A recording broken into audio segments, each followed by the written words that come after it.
Bom dia. Bom dia a todas, bom dia a todos. Vamos dar início à mesa da manhã, depois da conferência, que foi muito interessante. Uma mesa sobre violência obstétrica. Eu queria agradecer, primeiro de tudo, a organização do evento pelo convite para estar aqui hoje como debatedora. Especialmente queria agradecer a Ilana Levi por ter me apresentado o Luiz Teixeira, que me convidou muito gentilmente lá em Paris para estar aqui hoje. E é uma honra para mim estar dividindo a mesa com Simone Diniz, Janaína Aguiar e Cássia Ross hoje. Então, a gente vai dar início, sem mais delongas. Eu vou passar primeiro a palavra para Cássia, depois Janaína e depois Simone. Boa mesa para todos. Vocês têm 20 minutos. Ok, obrigada. E I'm going to speak in English, mas eu queria agradecer a Andresa, a Luiz, Marina, para todos, para a organização super legal. E também eu posso responder em português, então pode me perguntar depois, se tiver perguntas em português. Ok. So this paper looks at obstetricians' often violent interventions in women's labor and delivery in the city of Rio at two crucial historical points. During the mid-19th century, when enslaved women made up most of obstetricians' clientele, and during the 1920s and 1930s, when clinicians were expanding their reproductive health infrastructure. I utilized both clinical reports relating to enslaved women and hospital data for nearly 3,000 patients. Mais devagar, okay. I speak very quickly, okay.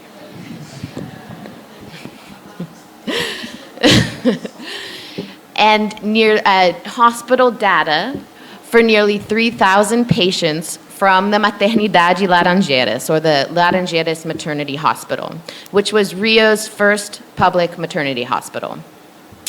And I want to explore how physicians treated marginalized women's labor and delivery, both before and after the abolition of slavery in 1888. So in 19th century Brazil, obstetric violence resulted from both excessive intervention and a lack of treatment, depending on who dictated the parameters of medical care, the slave owner or the physician. Throughout the century, enslaved women's health, like the health of many Brazilians, was precarious. Miscarriage, stillbirth, and maternal and infant mortality rates were elevated. Carioca obstetricians often commented on poor reproductive health outcomes like miscarriage and stillbirth among the enslaved. They advised slave owners to treat pregnant and postpartum enslaved women with less severity than they would otherwise. However, slave owners' interests were not necessarily based on protecting the health of mother and infant. In Brazil, as in most Atlantic slave societies, the slave population was reproduced through imports and not natural growth, with some regional and temporal exceptions. For Rio de Janeiro, historians have argued that sex imbalances, harsh labor regimes, and disease caused negative growth. In other words, mortality, not natality rates, were the most important factor. Speaking broadly, in Rio de Janeiro, the slave owner valued the productive value of his female slave over her reproductive labor and the future labor of her child. After all, if she gave birth to a healthy infant, it would most likely not live to productive age. The owner might have wanted to save the enslaved woman's life in a difficult childbirth. But until the end of the transatlantic slave trade in 1850, it could have been cheaper to purchase a recently arrived slave than pay for medical care. So I just show you this slide here. You can see that the blue, azul, is the slaves that left the coast of Africa, and orange are slaves that arrived alive in Brazil. And you can see that most slaves were actually imported in the early 19th century, right? So the importation of slave labor went all the way up until the end of the slave trade, and slaves showing that it was actually cheaper to buy slaves than to raise slaves to productive age. So So slave owners' disregard for pregnant slaves is evident in obstetricians' clinical notes. So for instance, in February of 1848, one prominent obstetrician wrote about the labor and delivery of 35-year-old Felicidade, who was a, entre aspas, quote, preta from the Cabinda nation. Felicidade was the domestic slave of his medical colleague, so Felicidade's owner was a physician. Felicidade had been pregnant various times, once with twins, but all but one of her pregnancies had resulted in miscarriages or stillbirths. Her only living infant had been born prematurely at 7 months. During this delivery, Felicidade was in labor for 2 days before she cometeu a imprudência de atirar-se com o ventre para o chão em desespero. So she committed the imprudent act of throwing herself onto her belly in desperation. Only then did her owner feel it necessary to call his obstetric colleague. When the obstetrician arrived, he found Felicidade sem sentidos and with a weak pulse. He tried to extract the infant with forceps twice, to no luck. By that time, como já havia expirado a preta, as the slave woman had already expired, he delivered the stillborn infant. The obstetrician detailed the various causes of death, including a ruptured uterus. Perhaps unsurprisingly, he also cited one cause of both Felicidade's and her infant's death as as péssimas atitudes e violentos esforços pela parturiente empregados durante o parto, e sobretudo a pancada dada sobre o ventre. So the wretched attitude and the violent force employed by the parturient during the birth, in particular the blow upon her belly. While the report erases Felicidade's feelings and experience, we still know that her owner, who was a physician, did not believe it necessary to call a doctor to attend to his slave's suffering until she had been in labor for nearly 48 hours. We also know that Felicidade suffered terrible pain during this delivery, pain that caused her to throw herself onto the ground in desperation. Her owner disregarded her distress, we know her owner disregarded her distress, and that the attending physician refused to acknowledge, at least in his clinical notes, her pain. Here, obstetric violence occurred from the slave owner's indifference to Felicidade's medical needs. Slave owners' disregard existed alongside obstetricians' excessive intervention into enslaved women's labor and delivery. Scholars have demonstrated that in 19th century Rio de Janeiro, the bodies of enslaved and indigent women served as the training grounds for obstetricians. For example, in an 1856 lecture at the Academia Imperial de Medicina, or Brazil's National Imperial Academy of Medicine, a physician discussed the case of one unnamed enslaved woman. During childbirth, a medical colleague had applied forceps so forcefully that he had ruptured the woman's vagina and crushed her cervix, causing her death. So, caso de ruptura da vagina e compressão do colo do útero por aplicação de forceps. 19th century Western obstetric medicine was a crude affair with cesarean sections that almost always led to maternal death, fetal dismemberments in utero, and infection. In Rio de Janeiro, physicians practiced invasive and violent techniques on women of all colors and legal statuses, but slavery affected medical practice. While physicians attempted to save the lives of enslaved women and their children, they also practiced rudimentary and painful treatments that they would not have used on upper-class white women. Enslaved women had no say over their medical treatment. While a physician might have viewed a free woman of color and an enslaved woman in a similar light, he only had unfettered access to the latter, to the enslaved woman. So this is just a picture of a coffee plantation in Sao Paulo in the 1880s. But I just want to show, and I don't know how to use the thing, so I'm going to...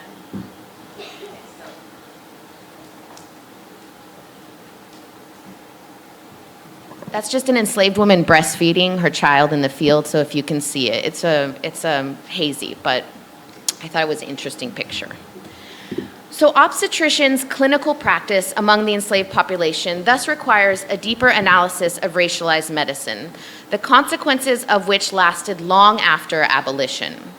Throughout the 19th century, Carioca physicians, like their counterparts in slaveholding societies across the Americas, expressed racist views of Africans, enslaved, and freed blacks.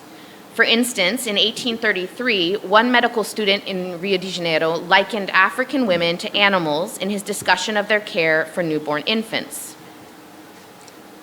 He noted how os Hottentotes, à semelhança dos animais mamíferos, não só cortam com os dentes o cordão umbilical de seus filhos, como também os lambem por muito tempo. I just want to say that I've kept the spelling in the original, so that's why everything is misspelled in Portuguese, not because I didn't read it correctly. In this reasoning, African women and their enslaved counterparts in Brazil were closer to an alleged animalistic nature. The rise of scientific racism in the late 19th century further reinvigorated a biological position within the obstetric profession. On the eve of abolition, Brazilian obstetricians reiterated the dominant mode of scientific thought that said that Afro-descendants were closer on the evolutionary scale to animals than Europeans. So, for example, in 1887, which was 1 year before final abolition, one Carioca student published the only medical thesis in Rio de Janeiro specifically addressing the alleged differences between white and black women in relation to childbirth. So Justo Jansen Ferreira, who published Do Parto e Suas Consequências na Espécie Negra, reinforced the idea of inherent biological differences between the races, the supposed animal-like bodies of black women, and their alleged natural propensity to tolerate pain. Here, he was not as interested in legal status, but rather race, thus reifying a hierarchy that could endure long after slavery ended.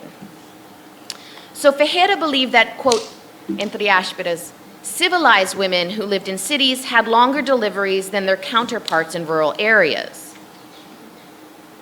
So, entre as selvagens tem-se observado que os partos não são muito penosos, que as mulheres apenas o de livramento se concluem entregues aos seus rudes trabalhos. So among the savages it has been observed that childbirth is not very painful, that right after the delivery of the placenta, women take to their harsh labor. In dividing city and rural areas, Ferreira racialized these women and contributed to the scientific racist belief that black and indigenous women were closer to nature than their white counterparts. Ferreira's observation from his time as an intern at the Maternidade, not Laranjeiras, but a smaller one associated with the Rio's medical school, underscore his racist view. For instance, Ferreira described the labor and delivery of one black woman who, sem que fenômeno algum doloroso lhe indicasse a aproximação do parto, foi surpreendida pelo nascimento de seu filho sem que tivesse tempo de voltar ao seu leito. So, in equating the ability to tolerate pain to, quote, savage races, Ferreira reinforced the medical idea that black women were less than human. Paradoxically, he also overlooked that this woman lived in a city. So the abolition of slavery in 1888 ended slave owners' ability to dictate the medical care their slaves received. But Brazil's post-abolition political regime, the First Republic, did little to integrate formerly enslaved people as full economic and social citizens. Brazilians of color had worse health outcomes and economic outcomes than their white counterparts. However, the Republican regime did attempt to improve the city's health services, including maternal care. And the Maternidade Laranjeiras was one such effort. This photo is from 1904 when the hospital opened its doors, and it provided free pre- and post-labor and delivery and postnatal care to the city's impoverished women. And in 1918, it became the medical school's official teaching hospital. Let me see what time I'm at. Okay. So Laranjeiras was built in the then district of Gloria, now Laranjeiras, which was nearby to several weaving and textile factories that employed female workers. Thus, the hospital served working-class women who, although poor, were not indigent. So records from the 1920s show that the majority of clients, or about 60%, who entered the obstetric clinic were women of color. So, well, I think that's more or less explanatory, I think. So if you look on your right, the lighter blue is branca or white, and then the darker blue is women of color, and I've just put together parda y preta, which were the two classifications. Of white patients, here, nearly 40% were immigrants. However, clinical notes are incomplete, and they don't include other socioeconomic factors like literacy. Oh dear, okay. So we can hypothesize that, however, that because the majority of women relying on free health care were of color or white immigrants, both of which can serve as a proxy for poverty, they likely hailed from the poor, or working classes. Race was not the only factor in determining which patients access free health care, as poor white women also used the clinic. But for all women, and especially poor women of color, poverty resulted in less control over their health. So obstetricians and public health reformers' push to construct maternity hospitals like Laranjeiras was in response to what they saw as abysmal reproductive health indicators in the city, including stillbirth and maternal mortality rates. So as obstetric reformer Clovis Correa da Costa wrote in 1930, the city's stillbirth rates were simply shameful. É francamente uma vergonha o que se observa no Rio de Janeiro em relação à assistência à maternidade. Ficamos envergonhados, humilhados quando colegas estrangeiras nos visitam. In the early 1930s, Fernando Magalhães, who was lecturing at Rio de Janeiro's medical school, employed data from his residence at Laranjeiras to condemn unlicensed midwives for their role in stillbirths. He said, é comum aí nas maternidades encontrar-se a mulher parturente procurando socorro, quando em domicílio já desesperou do auxílio da assistência leiga e ignorante. Vêm-se lá as grandes esperas que matam o feto pela intoxicação do trabalho, o erro da manobra e a demácia do oxitocínico. Well, I never said that word in Portuguese before, so. Okay, so other obstetricians were more vocal in their condemnation of their colleagues' excessive interventions. In 1924, a pediatric colleague wrote, se iniciassem dia os processos por crime de fórceps, de pituitrina e de cureta, não sei quantos presídios seriam necessários for the physicians. In his 1930 report on the city's stillbirth rates, Da Costa, again, found that obstetricians' use of forceps was the second leading cause of fetal death among the 200 stillbirths he recorded. He cautioned his fellow physicians against intervenções violentas. Nem apoiar os pés nas travessas do leito, nas operações do forceps, nem de pendurar no pescoço do feto nas extrações difíceis. Mais jeito e menos força. Of course, I'm just going to skip that one. So, physicians' interventions into the labor and delivery process were in response not only to stillbirth, but also maternal mortality, and most notably deaths by septicemia and obstetric hemorrhage.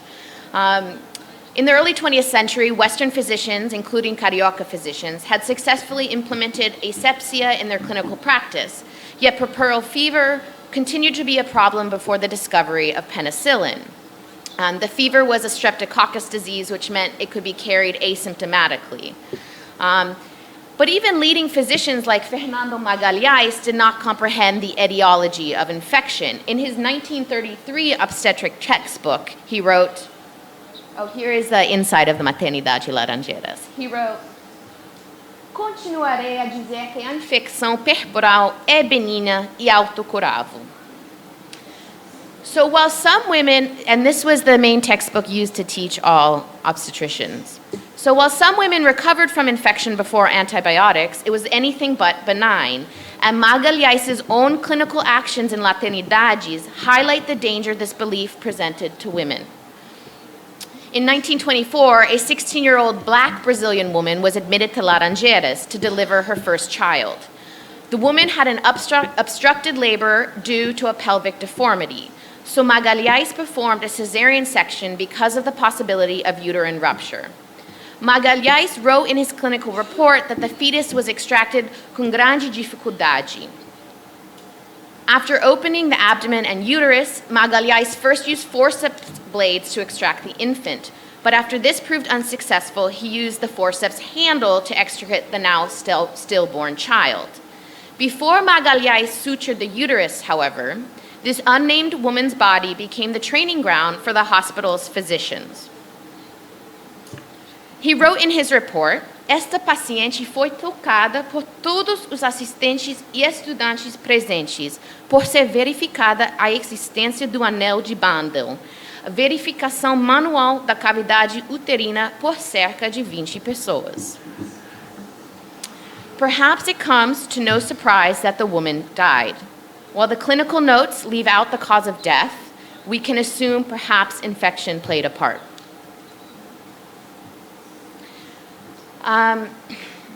So I feel like I'm just coming up on my time here. But obstetric hemorrhage was also a leading cause of maternal mortality, and obstetricians were particularly alarmed with postpartum hemorrhages, which often occurred during the third stage of labor. In the early 20th century, unskilled birth attendants caused postpartum hemorrhages when they rushed the delivery of the placenta, causing hemorrhage at the placental site.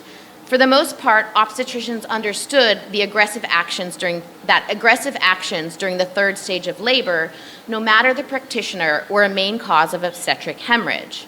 They also correctly outlined that the time between the delivery of the infant and the expulsion of the placenta, and warned against rushing medical interventions.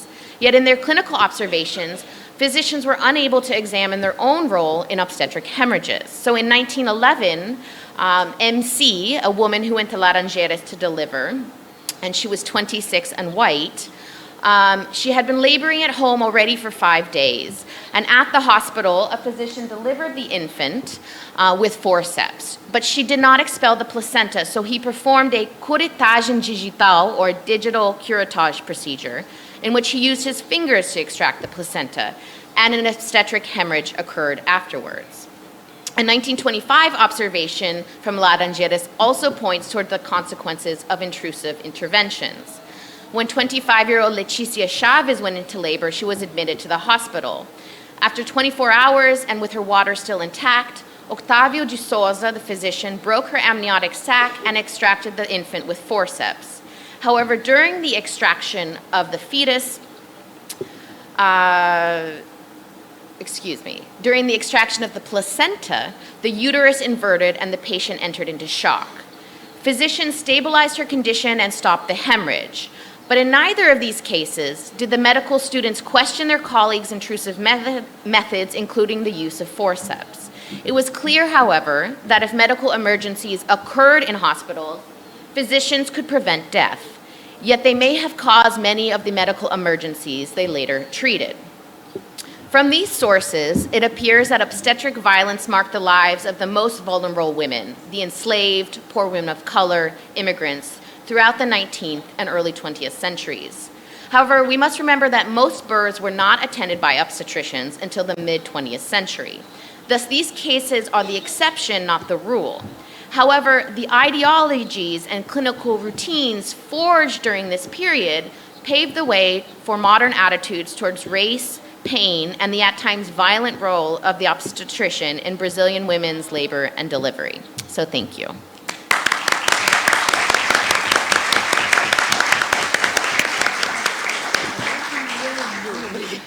Muito obrigada, Cássia. Passamos a palavra agora para a Janaína Aguiar.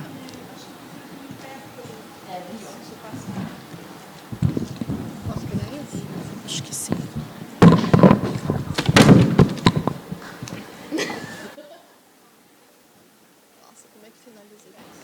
Bom, Bom dia, eu queria agradecer o convite, a organização do evento.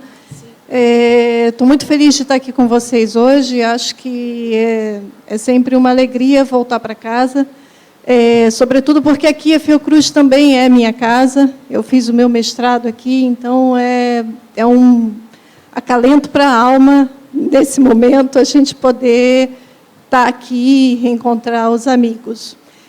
O que eu trouxe para vocês hoje é um pouco do meu trabalho de doutorado, mas um pouco discutir com vocês conceitualmente o que eu entendo por violência obstétrica e o que eu estou chamando de banalização da violência disfarçada de cuidado, para a gente conseguir refletir um pouco e entender por que essa violência acontece, que foi o que me inquietou a fazer o doutorado nesse tema.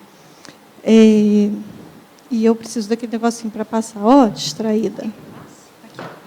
Tinha um negocinho aqui. Ah, isso aqui. Obrigada, Simone. Bom, primeiro, eu só gostaria de pontuar que esse termo violência obstétrica ele é muito recente, né? Ele é da lei venezuelana de 2007. Então, se a gente quer entender esse fenômeno, como a Cássia trouxe, como a Simone vem trazendo já há mais de 20 anos, a gente precisa estudar a humanização do parto. E precisa estudar esse cuidado e essas práticas de assistência. A violência ela já acontece há muito tempo, ela é uma violência institucional na assistência à maternidade, mas apenas a partir de 2007 ela começa a ser chamada de violência obstétrica. Então, esse não é um tema novo, ele é apenas um tema que vai mudando de nome.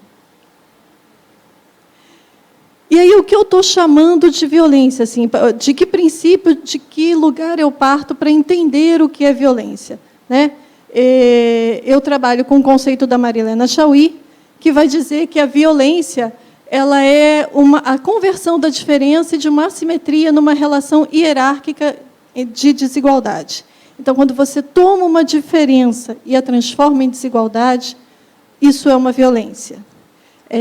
Por exemplo, mulheres negras terem uma assistência pior nas maternidades do que as mulheres brancas. Isso é uma conversão da diferença numa desigualdade. Isso é uma violência. E, da mesma forma, quando você trata a ação que trata um ser humano não como um sujeito, mas como uma coisa. Quando você objetifica o outro. Quando você anula a sua possibilidade de ação, de fala e de diálogo. Isso é uma violência. E isso a gente vê acontecer de inúmeras formas na assistência às maternidades em todo o país, e não só no serviço público, mas também no privado. Quando o médico diz para a mulher branca de classe média que vai ter o seu bebê numa maternidade privada, se preocupa com o enxoval, deixa que do parto eu cuido. Né? É uma anulação da vontade e da subjetividade dessa mulher. E aí, o que a gente, de onde a gente parte para entender violência de gênero? A violência de gênero ela é pautada em uma desigualdade de gênero. Né? Nem toda desigualdade de gênero ela vai converter em uma violência, mas ela parte daí. A violência parte dessa desigualdade. E a violência ela é utilizada como instrumento para a manutenção do poder sobre o outro. A violência ela é instrumental, ela não é um fim em si mesmo. E usada como uma prática educativa para domesticar esses corpos. Né? Como diria Foucault, são os corpos disciplinados. Então, eu preciso usar de uma ação violência para dominar o outro, para discipliná-lo, para educá-lo. Então, não é só uma violação dos direitos humanos, incluindo os direitos sexuais e reprodutivos, mas é também uma anulação do outro enquanto sujeito. A violência ela não dá a possibilidade da existência do outro. Ela anula a possibilidade do diálogo e da comunicação. E aí eu trouxe algumas falas só para a gente dar voz a essas mulheres e a esses profissionais, a partir da sua perspectiva. Então, uma das mulheres que eu entrevistei, a Gina, 16 anos, ela estava no primeiro filho, ela fala, ela não me esperou, não esperou que eu me vestisse, ela foi abrindo a porta com todo mundo lá fora. Né? é uma violação da sua privacidade. Esse corpo ele é um corpo que vai ser objeto de manipulação do profissional. Ela não é uma mulher, não é um sujeito. Ela é um não sujeito. Lia, de 28 anos, vai dizer: as pessoas costumam, às vezes, se engrandecer daquela profissão que ela tem, querer ser superior a você, porque você está dependendo dela. Então, a gente já vai com medo, a gente já fica com medo, né? É essa desigualdade, essa hierarquia que vai transformar a diferença, uma paciente e um profissional, em uma desigualdade, né? E aí usa a coação. E aí a fala de uma obstetra, a Moira. Eu vou contar um caso para você. Olha, minha filha, você está muito gorda, viu? Você acha que isso é desrespeitoso? A Moira me perguntava. Muito, né? Ou então, na hora que está doendo, assim, na hora de nascer, uma auxiliar fala: para fazer não doeu. Você acha que isso é desrespeitoso? Mas eu vou te dizer, Janaína, isso não é uma lenda. Você acha que isso é uma lenda? Não, isso é rotina. E aí a fala da Moira, citando um colega de trabalho, que ele, enquanto fazia o toque nas mulheres, ele dizia: vai, filhinha, não está gostoso? Duvido que você reclame do seu marido, não é maior? Isso era enquanto ele fazia o exame de toque nas pacientes. Isso causava repulsa e indignação nos residentes, nos colegas, mas a fala era: a gente não pode fazer nada, é a mulher que tem que denunciar, é a mulher que tem que fazer alguma coisa. E a fala da Ana, quando ela vai ter o seu segundo filho, na mesma maternidade que ela teve o primeiro, e teve a sorte de pegar uma equipe num plantão muito bacana, ela aposta nessa mesma maternidade, porque ela acredita no cuidado, só que não é a mesma equipe. E aí ela ouve de uma técnica de enfermagem dizer para ela: você não acha que você está muito velha para estar parindo, não? A Ana tinha 32 anos. E a Ana, como boa nordestina corajosa, que tinha vindo para São Paulo tentar a vida, ela diz: eu não sou velha, eu estou maltratada. E ela continua narrando a ameaça que ela sofria de que, se ela gritasse, se ela fizesse escândalo, ela ia ser deixada, ia ser abandonada, né? E a Clara também relata isso. Ela perguntou assim para a menina se era o primeiro filho. A menina respondeu o que era, e aí ela falou assim: depois que a gente colocar o soro em você, vai ver o que é dor. Você nunca teve filho, não? E aí a Clara fala: isso eu não gostei. A Clara era testemunha de uma violência que estava acontecendo com a moça ao lado. É importante a gente entender que existe, da perspectiva dos profissionais, uma pessimização do parto normal, né? Ele é visto como um parto que não se tem controle, um parto de risco potencial, e para a formação médica é importante o controle. É importante a intervenção, porque é isso que ele sabe fazer, né? E existe aí uma ideologia que acredita, né, que informa que o uso da tecnologia é sempre benéfico. Então, se o uso da tecnologia é sempre benéfico, eu estou desconsiderando os riscos desta tecnologia, os riscos envolvidos. E, por isso, as práticas violentas elas passam a ser vistas como necessárias. E aí tem a fala de uma enfermeira que vai dizer: olha, parto normal é para quem sabe. E hoje, quem sabe, são poucos. Porque no plantão de quarta-feira, isso é plantão dependente, né? Eu consigo ter um obstetra que consegue fazer 5, 6 partos normais. E por que no plantão de terça, quinta, sexta-feira eu não consigo ter? Teve um dia que nós tivemos 6 partos normais, todos foram fórceps. Todas as crianças machucadas. Parecia um atropelamento na maternidade. E aí a fala da mesma obstetra Moira, que é uma obstetra atenta à questão da humanização do parto, mas ela defende a tecnologia, né? E ela vai dizer: Olha, eu pari há 20 anos de parto normal, e se você me perguntar se eu tivesse um filho hoje, por onde eu queria parir, eu ia falar que eu queria uma cesárea, porque dói muito, porque eu não sinto como natural você sentir uma dor tão violenta. Ah, mas tem anestesia. Ok, que não é disponível para todas. É hipócrita falar que é.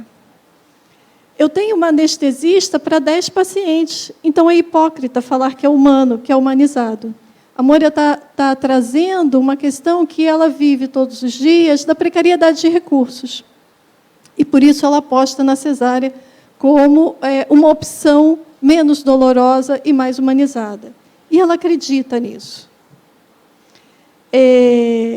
Aí, a técnica de enfermagem. Numa primigesta, no caso, é necessário fazer a episiotomia, porque aquilo destrói as meninas, sabe? É uma judiação quando não é feito. Se fosse em mim, teria que fazer. Meu filho não ia sair rasgando tudo, não, porque é complicado. E aí a fala de Tobias. Eu achei que era importante também trazer a fala dos homens, né? Que são aí personagens importantes nessa história. A medicina ela é estruturada de um jeito que faz isso, faz aquilo, muito padronizado e com muita otimização do tempo. E o parto vaginal ele vai completamente contra isso, porque ele demora e ele é imprevisível. Isso vai completamente contra a lógica de organização do trabalho médico. E aí a fala do Zenaldo, que eu acho que é importante, porque ele vai justamente questionar a medicina baseada em evidência. E ele subverte esse entendimento. Ele vai dizer, medicina por evidência, você comentou isso daí, né? Eu acho que por esse grande motivo é que hoje desvirtuou tudo, por evidência.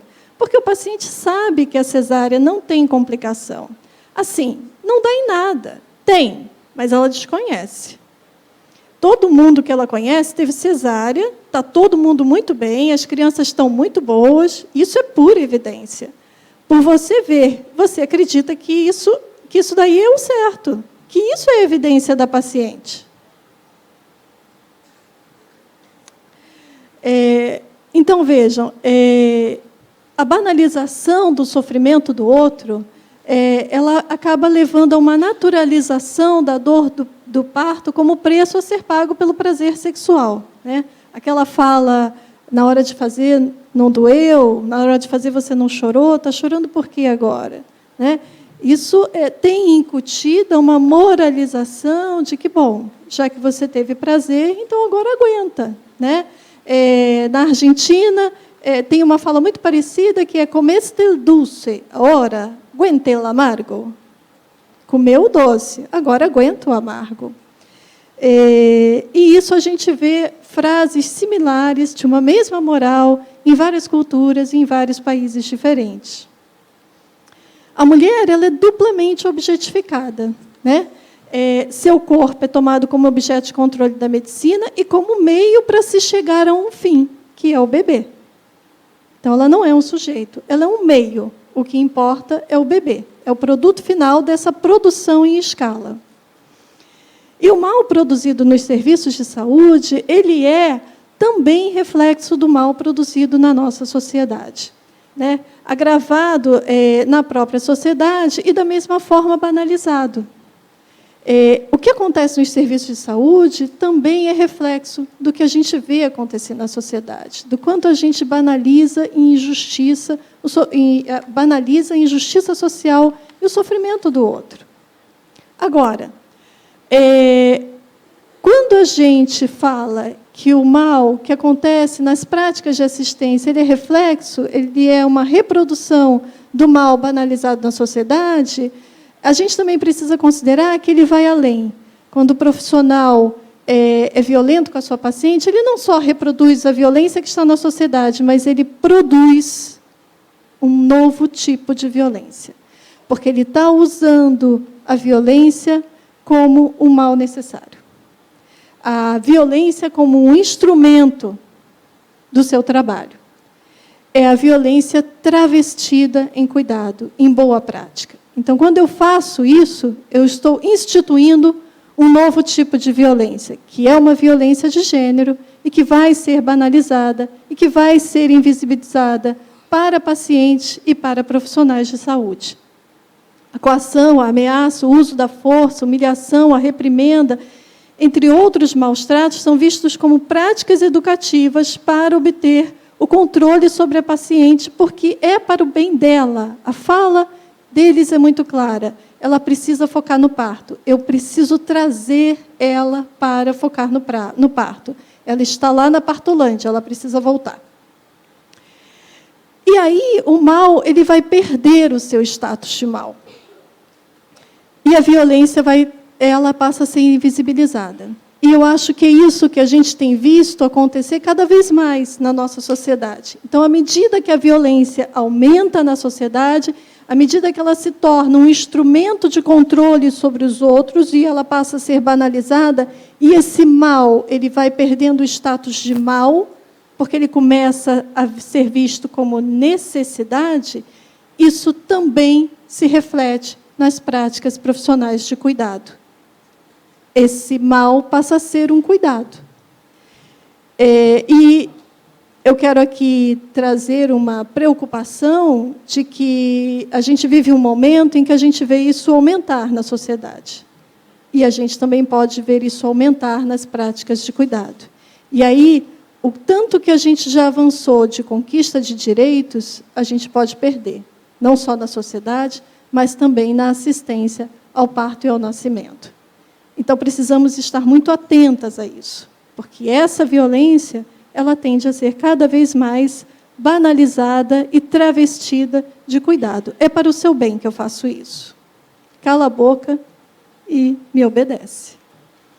É isso, muito obrigada.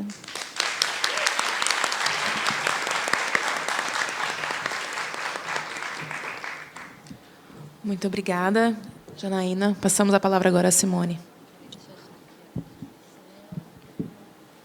Bom dia a todas e todos. Eu queria primeiro falar da minha honra, da minha alegria de estar aqui, ainda mais nesse momento tão delicado. Eu queria agradecer muito o convite da Casa de Oswaldo Cruz para participar desse seminário, no qual eu tenho aprendido muito, né? Então, eu tenho encontrado pessoas e conhecido pessoas, experiências que muito têm me gratificado, né?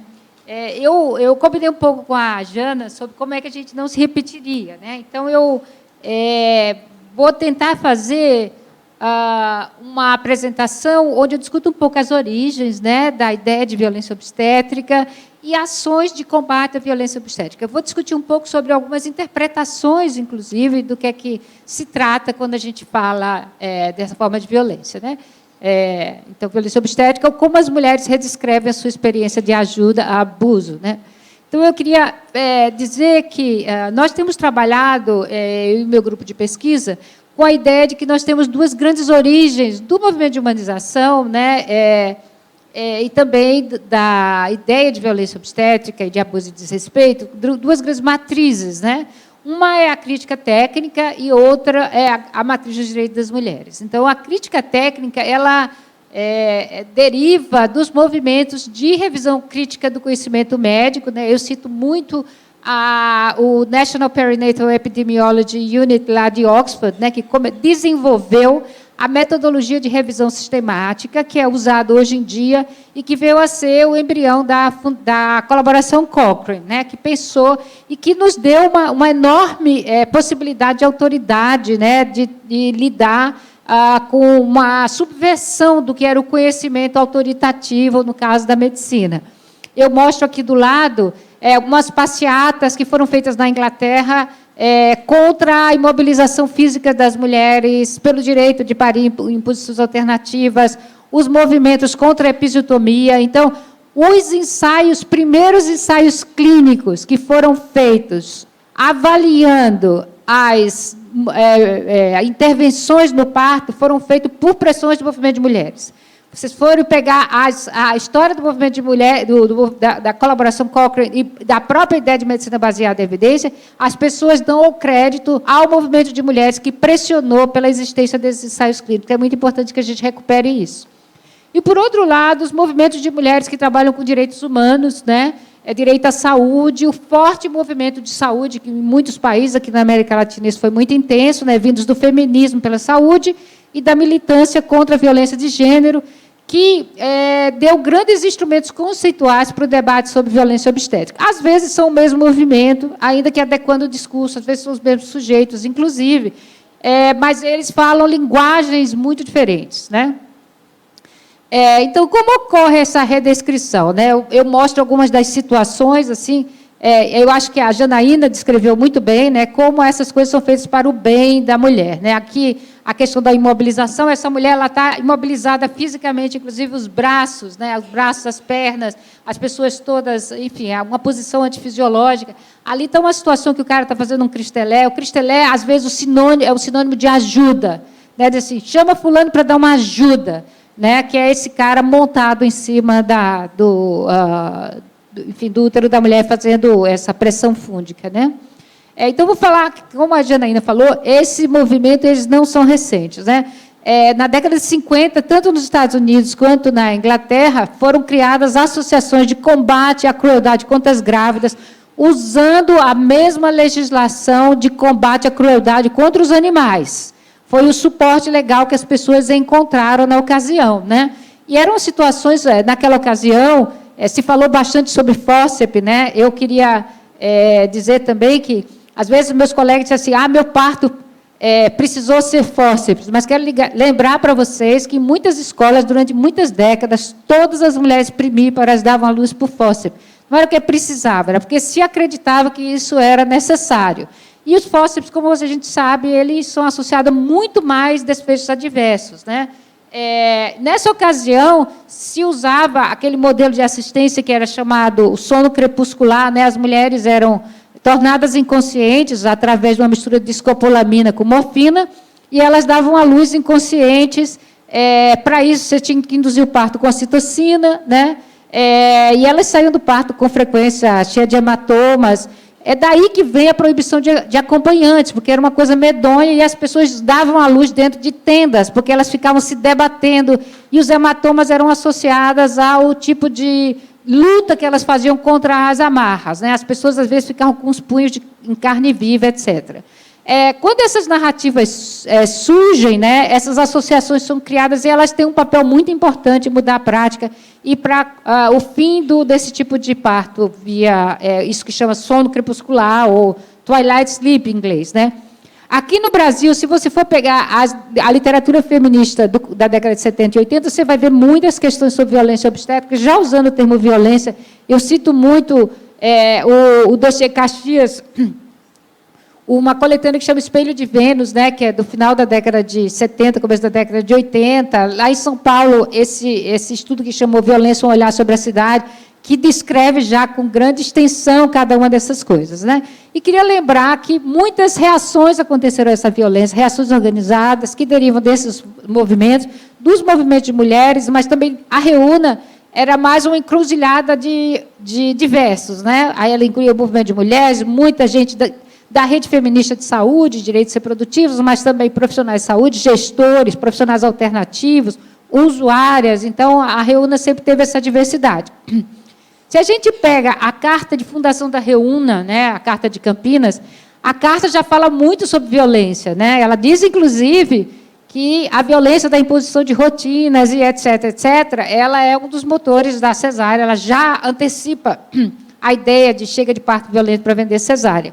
No entanto, ela escolhe o termo humanização como um termo mais diplomático e que permitiu um diálogo melhor com os profissionais de saúde, né? Nesse mesmo tempo, também existe muitos trabalhos com base na ideia de direitos humanos, né? Eu cito dois deles, esse aqui é do coletivo feminista, o da direita, e esse aqui do Claden, né? Que também já antecipavam isso, eles são do final da década de 90, começo da década dos 2000 agora, né? Mas que já trabalham toda essa gama de questões que a gente tem trabalhado da perspectiva de violações dos direitos humanos das mulheres, né? O que vai acontecer nesse século, que é muito importante, é a criação de redes de mulheres, especificamente com parto, né? Principalmente as redes criadas nas redes sociais, né? E uma delas, que tem sido muito poderosa, é a Rede Parto do Princípio, né? Mas, nesse mesmo tempo, na América Latina também, há uma tipificação, essa que a Janaína mostrou, né, da violência obstétrica, e a criação de legislação específica em alguns países, né, a Venezuela, a Argentina, etc. Também entra para a agenda de pesquisa, com a magnífica primeira pesquisa de base populacional, que foi a pesquisa da Fundação Perseu Abramo, que vai ter uma segunda rodada em breve, né? E que, só para contar para vocês, foi tão impactante que o pessoal que divulgou a pesquisa disse que a pesquisa tem tudo sobre mulher, mercado de trabalho, relações conjugais, tem todos os assuntos possíveis, violência, tem todos os assuntos possíveis. 7 a 8 em 10 das demandas de mídia foram todas para violência obstétrica, porque nunca ninguém tinha pesquisado sobre isso e teve um alcance muito grande. São dados que a gente usa até hoje, né? E uma questão muito importante foi a criação da iniciativa internacional do cuidado respeitoso no parto, que não lida com o termo violência obstétrica, mas lida com a mesma temática, vamos dizer assim, né? E a White Ribbon Alliance. E uma das questões mais importantes é que, em 2006, a Rede Parto do Princípio escreveu uma obra-prima, que foi uma ação para o Ministério Público, acusando o setor privado de mentir para as mulheres, né? E fazem uma documentação extensa a respeito de como a informação é falsa, como existe uma subestimação dos riscos da cesárea e uma superestimação dos benefícios, como existe uma superestimação dos riscos e danos do parto vaginal e uma subestimação dos benefícios, faz um arrazoado muito denso a respeito de evidências científicas, né? Porque o uso das evidências no Brasil, as publicações Cochrane foram usadas como instrumento de mudança política. As mulheres pegavam uma revisão sistemática e levavam no médico, né? Olha, eu li a última revisão sistemática sobre episiotomia ou sobre alguma coisa, e os médicos não sabiam que era uma revisão sistemática. Então, isso foi uma das questões. O movimento de mulheres por parto no Brasil contribuiu muito para vamos dizer assim, para que a prática fosse mais baseada em evidência e menos em achismo, né? Que, enfim, eu acho que essa área é uma das áreas que mais tem um adensamento, né, da solidez de evidência do que é seguro e que é efetivo. Essa ação, ela foi, vamos dizer assim, ela fez um diálogo entre essas evidências e a ideia de direito, no caso brasileiro, muito bem feita, e ela foi acatada em 2007 e levou 7 anos para ser julgada. Nesse ínterim, aconteceram um grande conjunto de audiências públicas a respeito de violência obstétrica, que contribuiu para educar o judiciário brasileiro sobre violência institucional contra as mulheres. E que é um processo muito, muito importante, muito interessante, e que hoje à tarde mesmo está tendo uma audiência pública em São Paulo, onde o Ministério Público, mais uma vez, cobra do setor privado que atenda aquele conjunto de prerrogativas que ele foi obrigado a seguir, que são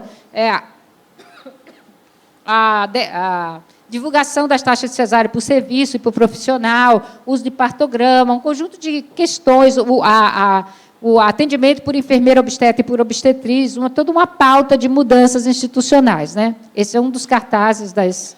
Então, quando a gente fala violência obstétrica, na verdade, são muitos descritores. A gente fala violência no parto, abuso obstétrico, desrespeito e abuso, que talvez seja o termo internacionalmente mais usado, violência de gênero no parto e também as questões de aborto. Tem o dobro de violência ou mais no aborto que tem no parto. Violência institucional de gênero, né? Assistência desumana, desumanizada.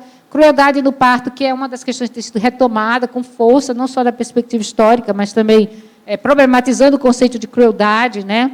E violações de direitos humanos, né? E lembrar que essa é uma questão, é uma forma de violência de gênero, né? Entendendo aí o corpo feminino como necessidade de correção, de disciplina, de tutela, de controle, né? Essa abordagem correcional, que vai justificar a maneira como os hospitais se estruturam para se fazerem mais lucrativos, né? Então, assim, a análise econômica, né, de como acontece isso é uma das coisas importantes que a gente tem que fazer. A ideia do sexo como sujo, acho que a Janaína ilustrou isso muito bem, né? Necessidade de punição, a questão da tutela religiosa das práticas e políticas públicas, e o que se avizinha não é bom de jeito nenhum, né? Então, corremos o risco de ter um retorno a essas situações pioradas, né? Essa dicotomia limpo, sujo, superior e inferior, né? A gente diz via baixa e via alta, né? Sendo a cesárea via alta.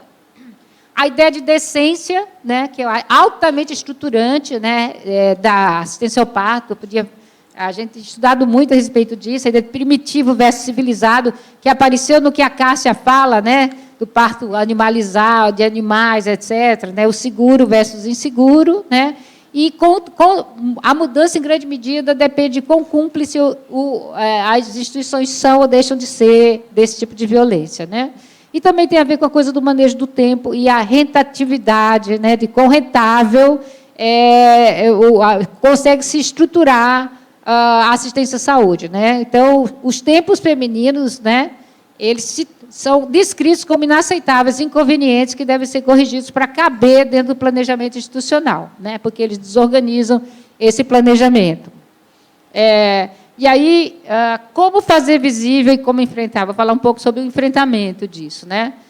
Primeira coisa que eu queria dizer, né, essa é uma imagem também, não sei se alguém aqui já leu um livro chamado Caliban e a Bruxa, né, que uma das coisas que se reivindica é nosso direito a falar da nossa experiência, o direito à palavra, que ele é ameaçado e temos a responsabilidade de descrever o que nos interessa, né, não ceder às narrativas que não nos interessam, né. Então, esse voto de descrença é uma narrativa que não corresponde ao que nós sentimos, né. E a construção de novas narrativas e novos indicadores sobre o parto como um direito.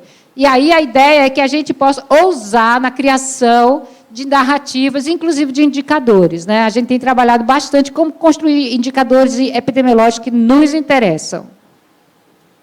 Então, uma das iniciativas foi a primeira delas, né? Primeira iniciativa internacional, que foi esse quadro dos direitos das mulheres no parto, né? Que tipifica as várias formas de abuso, né? Fala do abuso físico, do cuidado não consentido, o cuidado não confidencial ou privativo, o cuidado indigno e o abuso verbal, a discriminação baseada em atributos, o abandono, a negligência e a recusa de assistência e a detenção em serviços. Então, essa é uma primeira, vamos dizer assim, classificação. A gente tem um monte de vamos dizer assim, indicadores sendo construídos com base nessas categorias, né? Existem várias iniciativas internacionalmente, né? Aqui eu queria, não está reproduzindo bem, mas o material que foi criado pelo Ministério Público de Pernambuco. Vários ministérios públicos fizeram uma tradução disso para profissionais de saúde e para operadores de direito, que é maravilhosa e que trata muito, vamos dizer assim, discretamente da coisa da violência, chamando de humanização, mas tem tudo sobre violência aqui. E é muito bacana, o material todo, o projeto gráfico é incrível, né? Algumas coisas boas que têm acontecido recentemente são os novos manuais, né? A gente teve um processo de anos para constituir as novas diretrizes do Ministério da Saúde sobre parto normal e sobre cesárea, que são excelentes, que a gente tem usado bastante. É o excelente possível, né? É anos-luz melhor, né? E a gente teve a publicação da OMS desse ano, né? Do parto, as novas recomendações da OMS, e que elas têm uma coisa maravilhosa, que é uma inflexão para a qualidade da experiência. Então, não é apenas sobreviver ao parto, o bebê sobreviver, né? Mas também a experiência deve ser uma experiência positiva. Isso muda tudo. Eu acho que essa é uma questão muito importante. Uma coisa que eu não vou discutir aqui, mas os movimentos, a Rede Parto do Princípio tem trabalhado muito, é como, hoje em dia, nós sabemos a diferença de prognóstico para os nascidos, de quem nasce de parto normal e cesárea, com relação a transmissão transgeracional do microbioma e os aspectos epigenéticos do trabalho de parto, que explicam por que os nascidos de cesárea têm muito mais doença crônica, né? Mais asma, mais diabetes, mais obesidade, mais alergias, etc. E isso é uma coisa que tem sido sonegado de dizer para as mulheres. Internacionalmente, as pessoas estão apostando tudo no parto espontâneo, a termo, né? Para produzir uma geração mais saudável, e nós não temos assumido essa discussão no caso brasileiro. Outro recurso é o uso do discurso sobre segurança. E nós temos que ter a nossa versão sobre segurança. Quando a Cássia estava falando das mulheres que morriam de fórceps e de cesárea, etc., né, a história da segurança na assistência ao parto é uma das coisas que tem que estar no topo da nossa agenda. E, recentemente, foi criado no Reino Unido essa medida, que é o termômetro de segurança, que, inclusive, incorpora as questões da experiência, né, pensando não só a prevenção de hemorragia, de infecção, etc., mas também da prevenção do estresse pós-traumático pós-parto, depressão pós-parto, etc., num país onde suicídio é a primeira causa de morte de mulheres, né? Já que a mortalidade materna dela é muito baixa. Então, para eles, isso é uma emergência, né? Queria citar também a iniciativa Hospital Amigo da Mãe e do Bebê, que, em 2015, nós estamos terminando uma pesquisa piloto de implantação dessa. Poderia falar 2 anos sobre a nossa experiência, tem sido muito interessante, especialmente em hospitais de ensino, porque os hospitais de ensino são os piores, são os mais reacionários. É impressionante. E aqui, vou falar dos indicadores aqui, e dizer que semana passada foi lançada a International Childbirth Initiative, que é mais uma iniciativa que tenta juntar várias outras, né, com um grande número de parceiros e que nós estamos divulgando, aderindo e fazendo o possível para que a gente possa usar e possa propor a acreditação dos serviços. Para encerrar, porque eu tenho mais 2 minutos, vou contar uma história para vocês, que eu acho que ela ilustra muito tudo isso que eu estava falando. Numa das audiências públicas sobre violência, uma mulher, né, estava lá com o seu bebê e ela fez uma denúncia que foi a seguinte: ela foi no hospital universitário, durante o parto, ela saiu com 2 episiotomias. Ela saiu com 2 episiotomias porque os alunos tinham que fazer um certo número de episiotomias, estava acabando o estágio deles, eles não tinham tido a oportunidade de fazer episiotomias. Então, cortaram 2, uma à esquerda e outra à direita, para os alunos treinarem, né? Aí, como ela era negra e com aspecto de pobre, fizeram isso e acharam que isso ia ficar por isso. Ela foi no Ministério Público e fez uma denúncia no Ministério Público, né? Então, essa dupla episiotomia para efeitos de tratamento, ela sinaliza não apenas o ensino da técnica, mas o ensino dos valores, né? Onde as necessidades dos treinandos, né, dos médicos que estão em formação, estão muito acima do direito humano à integridade corporal, né? Enfim, à saúde, e é isso que a gente ensina para os nossos alunos. Então, isso criou um caso enorme no Ministério Público, né? Porque é uma situação muito exemplar de como a violência, ela, inclusive, é defendida com pessoas chegando a dizer assim: bom, mas como você quer que a gente prepare o profissional se não for fazendo esse tipo de coisa, né? Então, essas mulheres mais pobres, né? E eu acho que o trabalho da Cássia ilustra isso muito bem, elas derivam do tempo que a gente tinha indigente, que é um tempo pré-SUS. Eu me formei há 33 anos e a gente tinha a enfermaria do indigente, né? Passou a chamar não contribuinte depois, né? As pessoas trocavam a sua integridade corporal, certo? Serviam de material de ensino para os brancos e ricos, né? Em troca de assistência. Isso, depois do SUS, não fazia mais o menor sentido, porque as pessoas deveriam ter direito à saúde. Então, o combate à violência obstétrica é uma recuperação dos melhores valores que a gente pode ter, tanto na prática quanto no ensino e também na pesquisa, né? Então, esse é um aspecto que a gente tem que recuperar, como a noção de direitos humanos pode ser inovadora na transformação das práticas. Muito obrigada.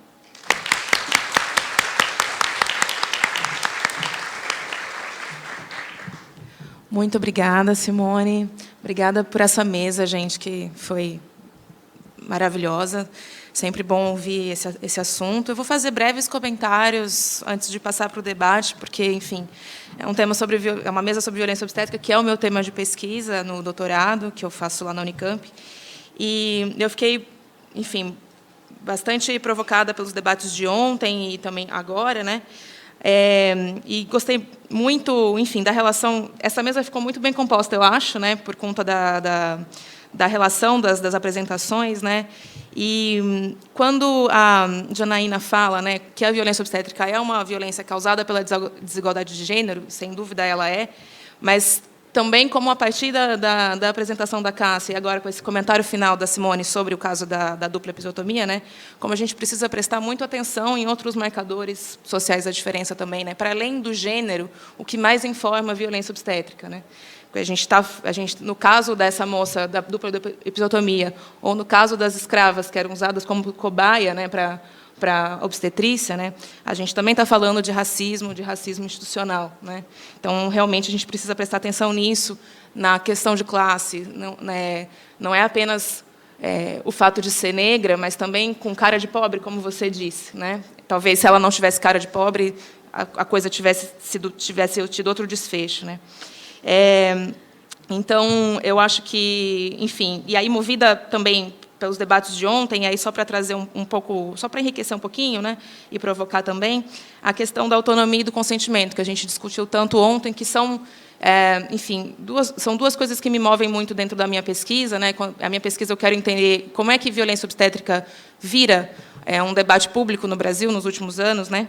E eu acho que a gente, quando pensa em autonomia e consentimento, né, então a gente não pode esquecer dessas diferenças envolvidas e quais são os constrangimentos, né, que estão envolvidos quando a gente fala em direito de escolha, né, quando as mulheres vão, enfim, realizar uma escolha consciente, informada, mas a gente também tem que olhar para os constrangimentos que estão envolvidos nessas escolhas, né. E aí uma coisa que me chamou muita atenção hoje na apresentação, em relação a, enfim, a associação das mulheres negras com animais, né, naquela época, e o recurso que a Simone mencionou de usar a lei de crueldade contra os animais, né, para, enfim, lutar contra a crueldade contra as mulheres grávidas, né. E aí é interessante, né, a gente pensar, enfim, como a gente está sempre lutando para não associar as mulheres à natureza, né? Mas, ao mesmo tempo, isso continua informando muito o nosso próprio debate sobre humanização do parto, né? E aí eu só trago dois exemplos rápidos da minha pesquisa, né? Eu faço, entre muitas coisas, análise de processos judiciais, e teve um processo judicial que eu analisei, que era o seguinte: a moça teve uma cesariana desnecessária, ela processou o médico por essa cesariana desnecessária, e lá, num dado momento dos autos do processo, a acusação levanta o argumento de que a gestante estava, enfim, banhada em hormônios, e, por isso, ela estava numa condição muito vulnerável para realizar uma escolha, enfim, realmente informada e consciente naquele momento, e acabou deixando, então, o médico realizar aquela cesariana nela, mas porque ela foi coagida a isso, porque, naquele momento, ela não tinha condições de realmente expressar a vontade dela. E, por outro lado, a defesa do médico usa do mesmo argumento para dizer que ela estava, então, banhada de hormônios e que, por isso, ela não tinha uma capacidade racional para fazer a escolha, e o médico teve que fazer essa escolha por ela. Eu achei esse exemplo interessante para pensar como que a gente lida com essa questão de natureza e cultura, a associação de mulheres à natureza, né, nesse debate jurídico também, né, porque isso também está sendo usado, né, por todos os atores dentro desse contexto.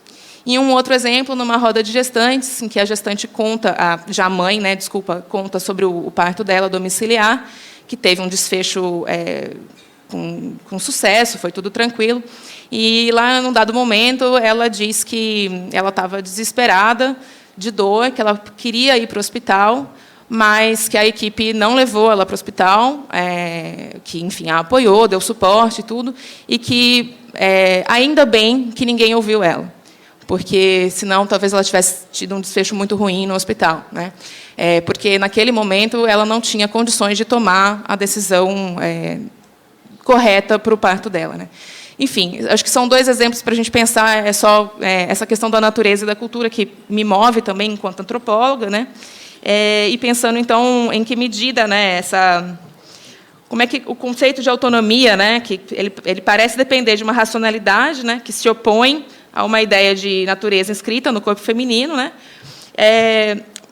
Mas, às vezes, ele pode até pôr em risco a própria noção de autonomia, né? Então, mas eu acho que, enfim, só para finalizar, o que é de positivo, né, nesse movimento todo do parto humanizado, na luta toda que a gente faz, né, contra a violência obstétrica, eu acho que é criar um espaço anterior, né, da autonomia, né, na discussão durante toda a gestação, na formulação do plano de parto, né, e procurando respeitar o máximo possível a autonomia das mulheres, né, sendo que, aparentemente, no modelo biomédico hegemônico, né, que está dentro dos hospitais, pelo que a gente vê, nem mesmo isso é respeitado, né? Então, acho que talvez a mulher seja animalizada aí mesmo antes do processo do parto, né? Enfim, são pensamentos que me vieram durante o debate de ontem e de hoje. Eu queria agradecer a mesa, foi ótimo, e vamos abrir para o debate.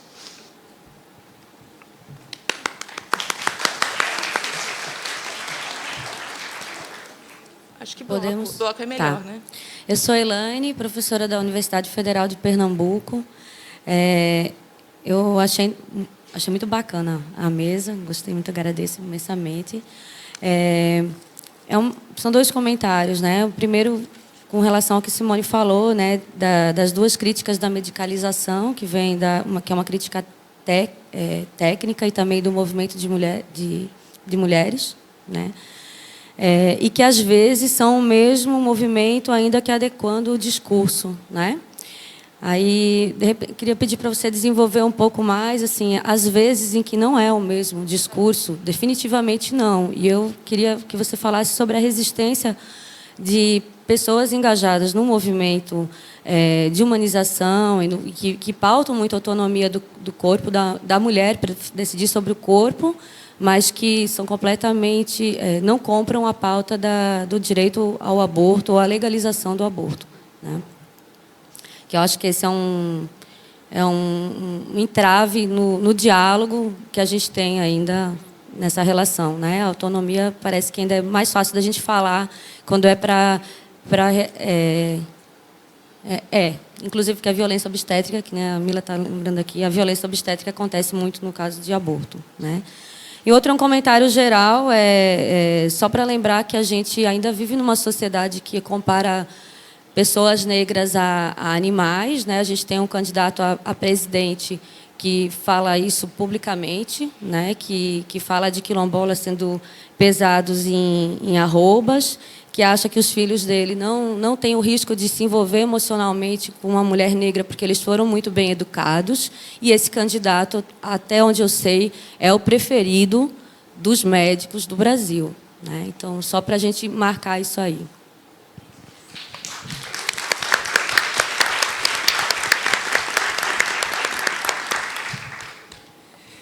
Oi, eu sou Camila, lá de Recife, da Fiocruz, Pernambuco. Eu queria fazer só tentar que a gente... Mais contigo, Janaína. A questão dessa banalização da violência, como tu trouxesse também uma discussão em torno de Foucault também, desses corpos dóceis e tal. Eu tento pensar, e aí eu queria saber... como que você acha que se isso é possível também, se isso faz sentido, né? Eu faço uma discussão na tese sobre violência obstétrica, nesse modelo que você também já fez, a Simone também já traz, outras tantas de nós que estamos aqui presentes, Rosa, enfim. Desse corpo, o ideal desse corpo da biomedicina, desse corpo feminino, que seria caótico, e ele precisa ser civilizado, é um processo civilizatório, a técnica como processo civilizatório, né? Então, a própria ideia da violência obstétrica, ela borra essa ideia da tecnologia como civilizatória, né? E, nesse sentido, eu me baseei um pouco nessa perspectiva dos estudos subalternos, e pegando um pouquinho de Agamben e de profanações, eu acho que quando a gente, e dialogando até com o que Mariana falou sobre esse diálogo natureza e cultura, eu acho que quando a humanização do parto, sob o risco de... Eu entendo assim, existe um risco da gente naturalizar e reforçar o mecanismo de dominação da mulher, mas ainda assim, sob esse risco, quando a gente pensa em parto natural, quando a gente pensa em naturalização, quando a gente pensa esse corpo que geme, essa vagina que se abre, seria, então, uma profanação. A ideia de profanação como um mecanismo de resistência no parto. Assim, a profanação do sagrado, a profanação daquele corpo que que, pela técnica, é civilizado. Então, no final das contas, na hora em que você... Obviamente que aqui a gente, de novo, faz borra a ideia de técnica, porque a humanização do parto não prescinde da técnica, absolutamente não. Né? Não é uma crítica tecnofóbica. Mas, então, eu acho que pensar um pouco assim, sobre essa profanação não faz com que a gente consiga discutir mais essa ideia de natureza e cultura de uma forma de resistência mesmo, assim, produzir resistência em relação a isso. Boa tarde. A todos e a todas. Meu nome é Geisa, sou enfermeira obstétrica há 5 anos. Atuo diretamente na assistência às mulheres em trabalho de parto, parto, pós-parto, em todos os âmbitos das maternidades. Estou com as minhas residentes aqui. Gostaria de agradecer as falas de todos e fazer uma reflexão sobre a marca do nascimento. Se você perguntar a uma mulher que pariu, ela vai te contar detalhes de como foi. 50 anos, você pode perguntar a uma mulher de 50 anos que ela vai te contar os mínimos detalhes. Então, como o parto e o nascimento, ele tatua a gente, né? Ele fica uma marca. E como, quando acontece, né, uma violência, como essa violência ela fica na gente. E também queria, olhando aqui ao cenário, percebi que 99% são mulheres. Como a violência, né, ela tem uma questão de gênero forte e uma questão relacionada à sexualidade. Como pensamos a sexualidade atualmente, né? O parto é coisa de mulher, a sexualidade, como ela é tratada na nossa sociedade, as questões de gênero, enfim. E que eu acho que temos que problematizar também o cuidado do outro. O cuidado que uma pessoa requer é diferente do cuidado que uma outra pessoa requer. E que cuidado é esse? Eu acho que a gente tem que problematizar o cuidado do outro. Além disso, nesse arcabouço da medicalização, há sofrimento. E o sofrimento, ele ocorre tanto para as mulheres, como acompanhante, familiar, recém-nascido, porque, de forma indireta, chega ao bebê, como aos profissionais. Porque temos unidades no Rio, por exemplo, que coexistem diferentes modelos de atenção. Então, eu, como profissional que acredito na fisiologia do parto, sou violada, tenho os meus direitos violados quando assisto um parto medicalizado e que as mulheres sofrem violência. Então, de uma certa forma, o profissional ele participa, ele é atingido por essa violência e ele sofre com essa violência. Então, eu estudei no mestrado os modelos de atenção que coexistem no Rio e percebi o quanto essa violência ela atinge todos esses seres, né? Eu fiz uma colinha aqui, deixa eu dar uma olhada se tem mais alguma coisa. Era basicamente isso mesmo que eu queria trazer para a gente fazer uma reflexão sobre a violência obstétrica. Vocês querem fazer bloco de 3? Pode ser. Acho que bom dia ou boa tarde a todos e todas. Eu sou Rita Costa. Eu sou do Departamento de Direitos Humanos e Saúde aqui da Fiocruz e sou conselheira de Direitos da Mulher e estadual pelo Movimento de Mulheres em São Gonçalo. E fico feliz de estar vendo aqui pessoas que estão fazem parte da minha referência, da minha tese sobre violência obstétrica, a dor que cala, né? E é legal a gente ver que a gente pode estar ainda falando sobre isso, por enquanto. Mas eu sou otimista e acho que a gente vai poder continuar sendo resistência sempre, né? Mesmo que aconteça o que for. E a minha pergunta para a Denise, para a Janaína, com relação às mulheres trans, às mulheres lésbicas. Porque a gente fala muito da mulher hétero. Que se já está difícil, né? Se a gente já tem toda a questão dos relatórios, desde 1996, como disse Santinha, há 30 anos a gente fala disso. Já estou ficando cansada, né? Imagino quem já fala mais tempo. Se as mais novas já têm ouvido isso, como que vai ser para as mulheres trans e lésbicas que estão engravidando? Como é que vai ser pensar, né, parir e engravidar? Eu não vejo muita fala. A gente sofre violações de gênero, por mais que a gente tenha um nível de pós-graduações altíssimo. E essas mulheres também sofrem violência.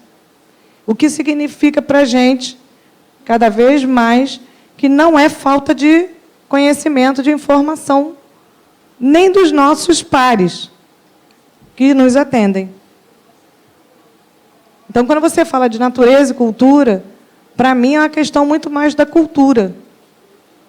Porque não consigo conceber de outra forma. Eu vejo tanta informação que a gente já chegou que a mudança que não acontece, né? Eu vejo os trabalhos e tudo que a Simone trouxe. Eu vim hoje aqui numa expectativa muito de me atualizar. Eu tive na conferência mundial agora sobre desigualdades econômicas, raciais e étnicas. E o tema da violência obstétrica, eu era a única falando sobre violência obstétrica, Simone. Como se isso não acontecesse.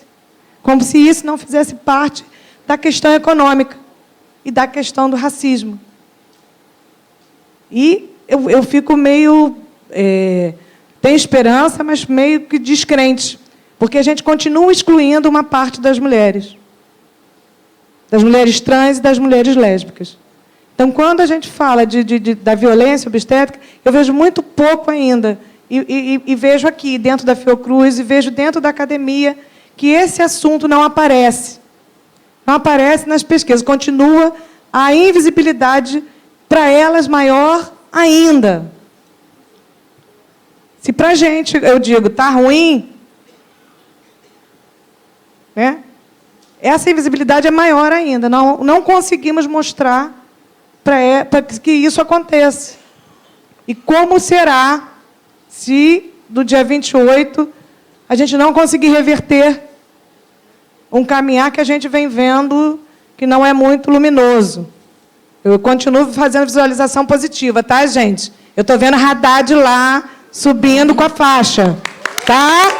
Porque vou visualizar positivo. Mas eu acho que a gente tem que pensar em resistência e incluir essas outras mulheres, porque eu não tenho visto isso. Eu vejo muito tímido, tá? Então, eu acho que está na hora de se unir, inclusive, nas pesquisas, como a gente passou a fazer com categoria raça e etnia, tá?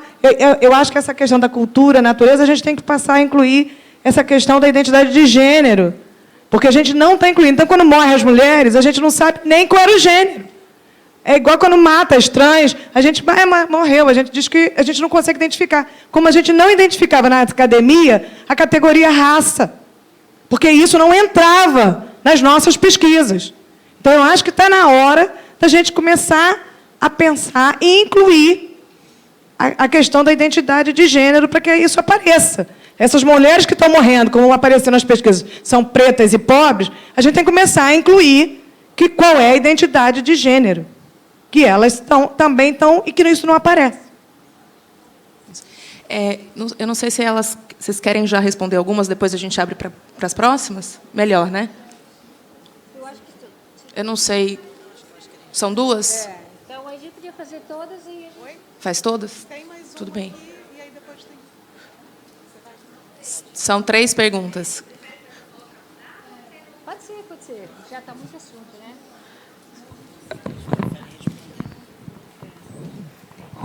Bom, eu vou começar pela questão da natureza e cultura. Eu acho, e tenho defendido isso com minhas alunas, de que a biologia é uma narrativa, né? Tem que lembrar disso. Qual a narrativa que nos interessa, né? Por que que nós continuamos comprando a narrativa da biomedicina, né? Eu não estou propondo nenhum tipo de solução fácil, mas, por exemplo, a respeito do que você estava falando, eu estou convencida pela minha experiência pessoal dos meus partos, que o parto, como muita gente diz, é um estado alterado de consciência. Trabalho de parto, por todas essas coisas dos hormônios que as pessoas... Ou seja, melhor que as decisões sejam tomadas antes. Para isso é que tem plano de parto. Então, quais são as saídas que a gente pode ter para a gente, inclusive... fazer disso uma vantagem para nós, em 2 sentidos. Primeiro, reconhecer isso que as nativas chamam a partolândia, né?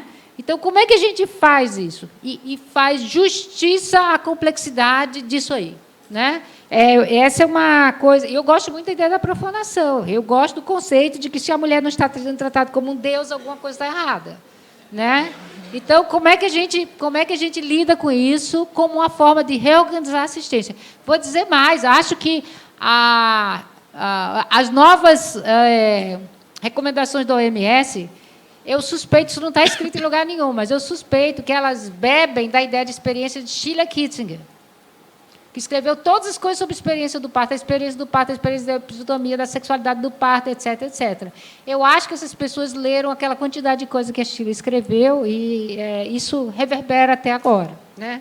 Então, eu acho que é responsabilidade nossa ter a nossa versão, a nossa narrativa da biologia que nos interessa, ao invés de ficar comprando uma narrativa misógina da biologia, que trata a mulher como... Tem um livro que chama A Tragédia Biológica da Mulher, que tinha uma mulher uma forma de... Como é que nós vamos subverter essa narrativa? Essa eu acho que é um grande desafio. Não estou propondo nada fácil a respeito disso, né?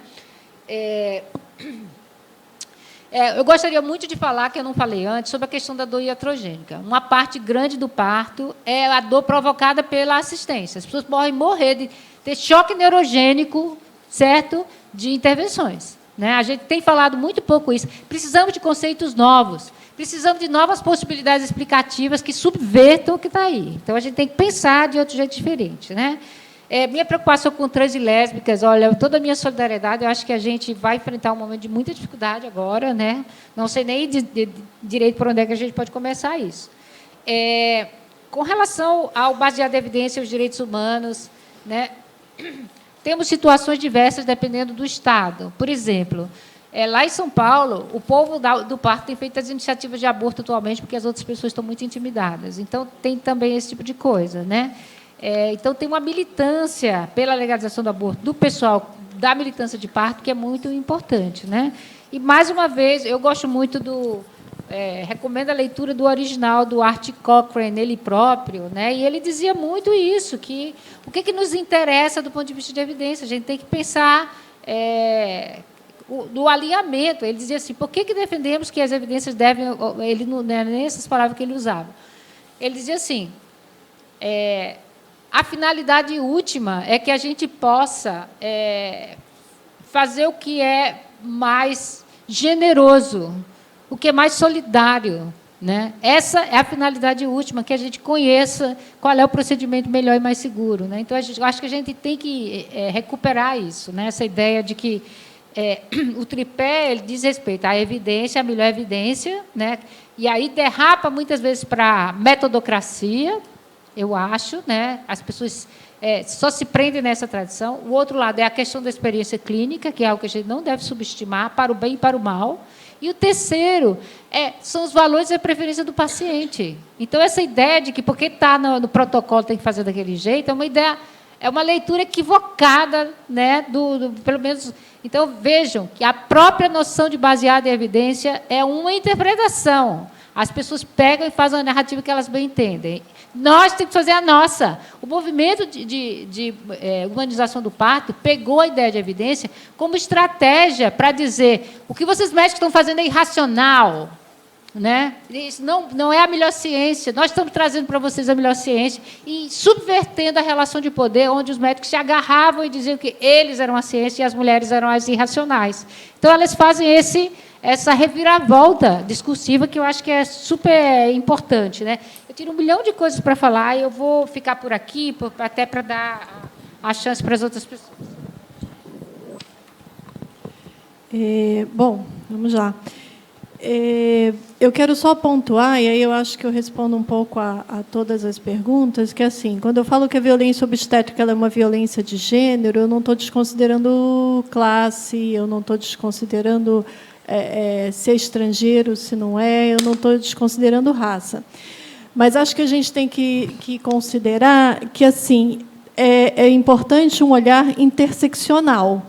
Se eu falo de violência de gênero contra a mulher negra, é porque ela é mulher negra, não é porque ela é mulher e negra.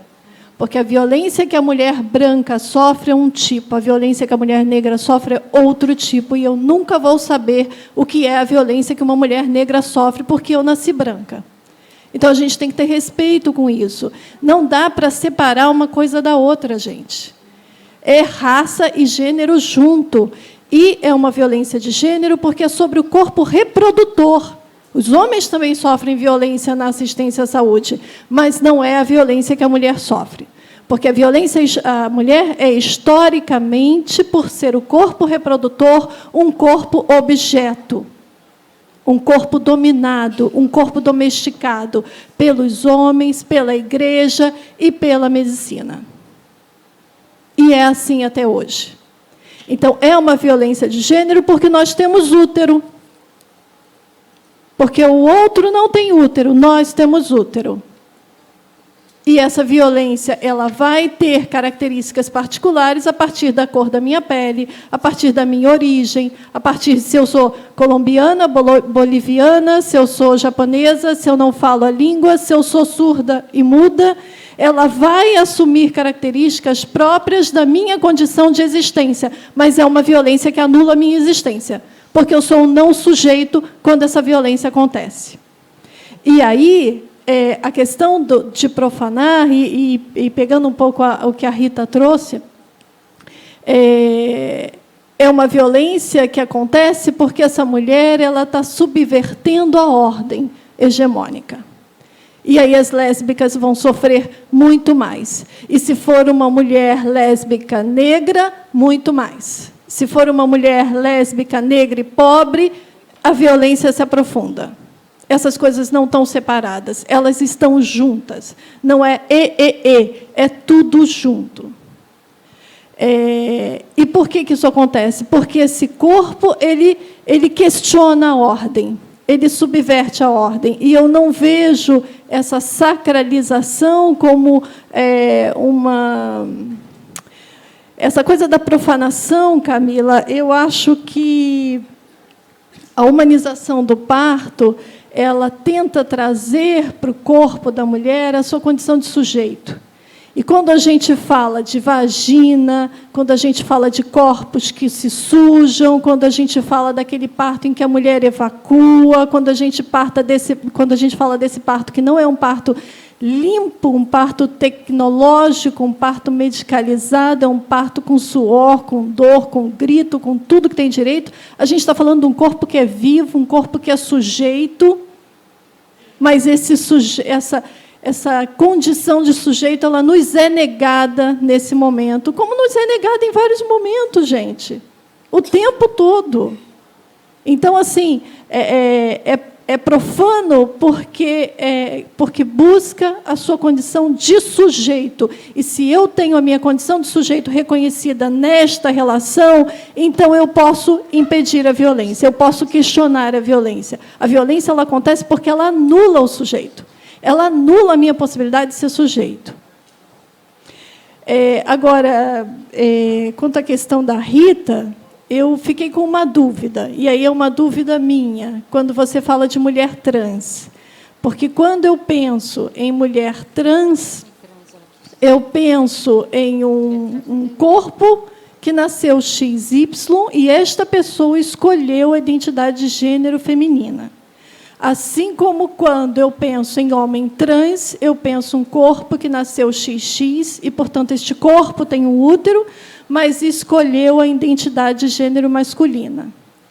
E aí, considerando que este homem trans escolha usar o seu útero e ter um filho, porque é direito dele, aí é a subversão total da ordem hegemônica. E eu não tenho a menor dúvida de que esta violência, que este homem trans, que quer exercer o seu direito de reprodução, porque ele pode, ele vai sofrer violência, porque ele é aquele que não é esperado neste sistema hegemônico.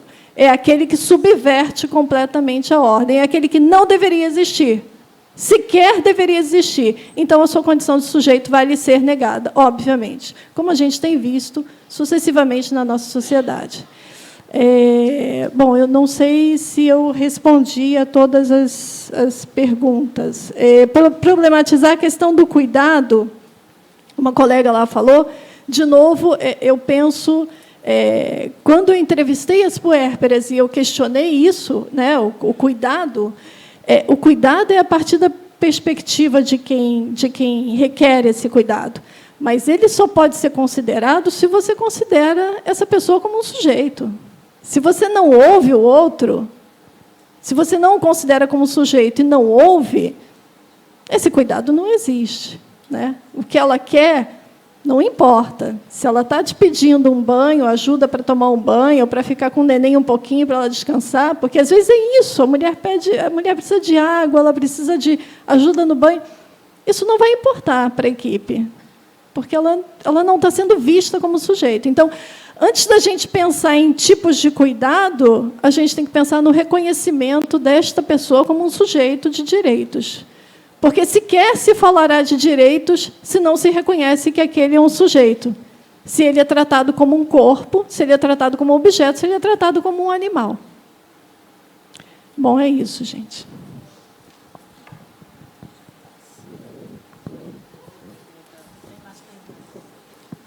Boa tarde, eu sou Elaine, sou técnica de enfermagem, sou servidora da maternidade escola da UFRJ.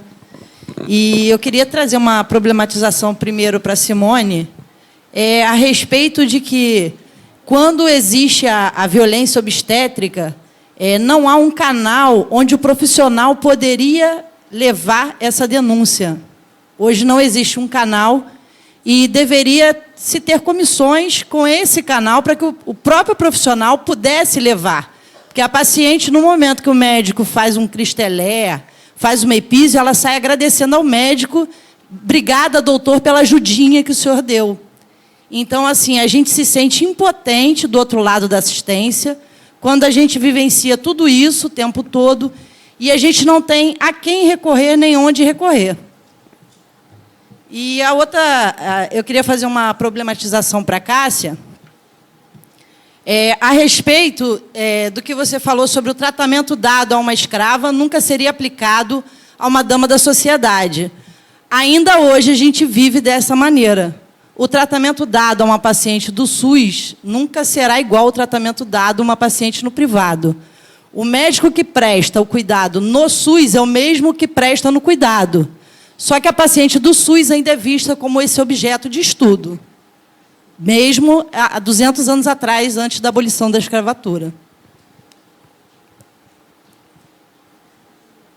Ok, sou Ilana, sou de França e de Coqui também, da cá.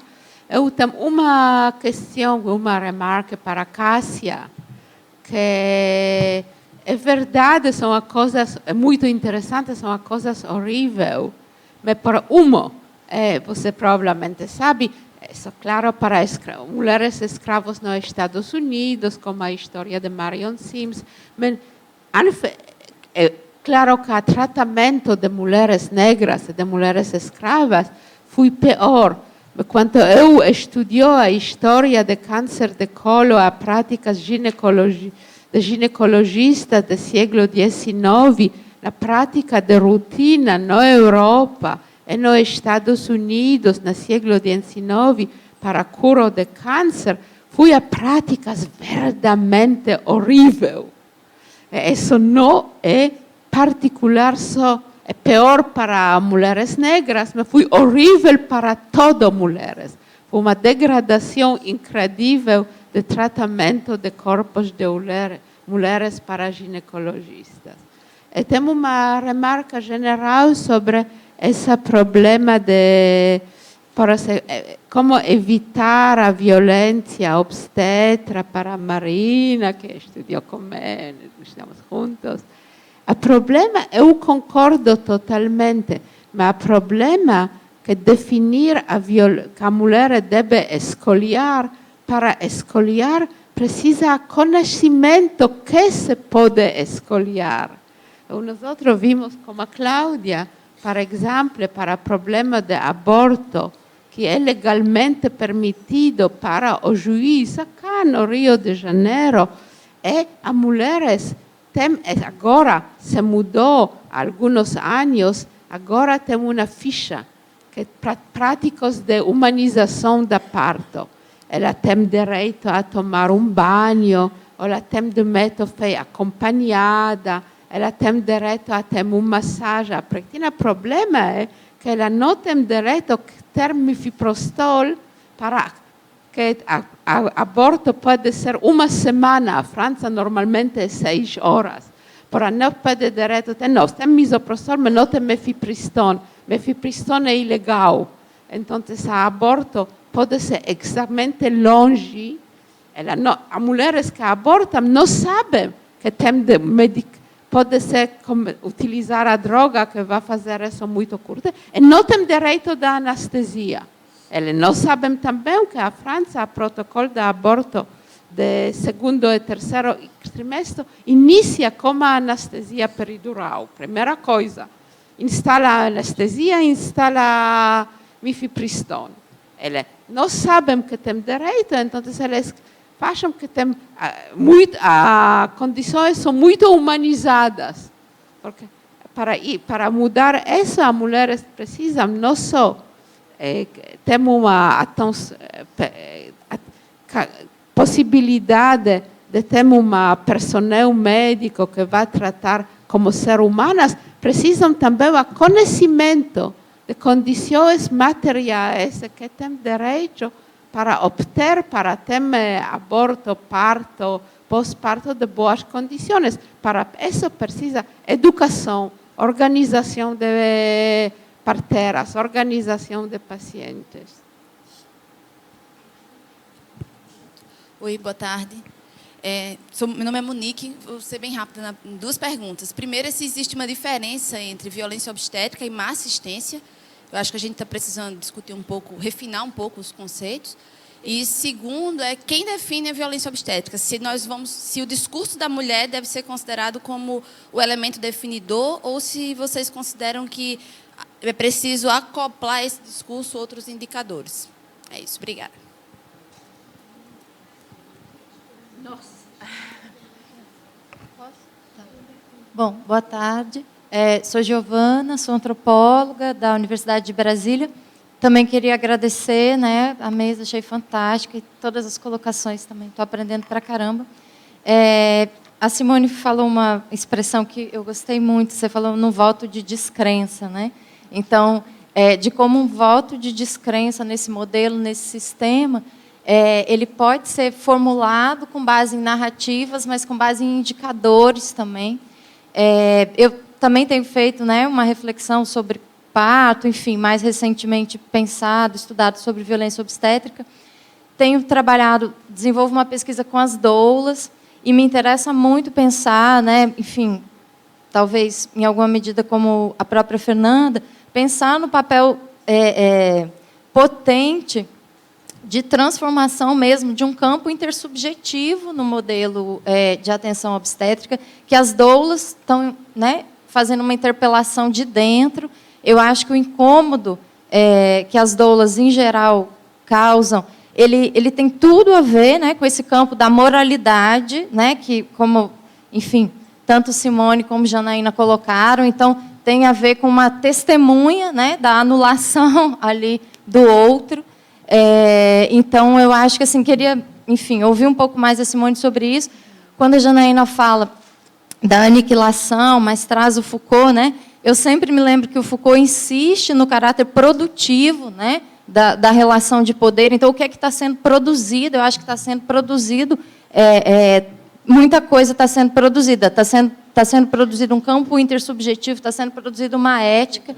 E aí eu acho que todo o movimento da humanização, e aí, né, no meu caso, enfatizando o papel das doulas, faz uma contraposição forte a esse campo intersubjetivo, a essa ética.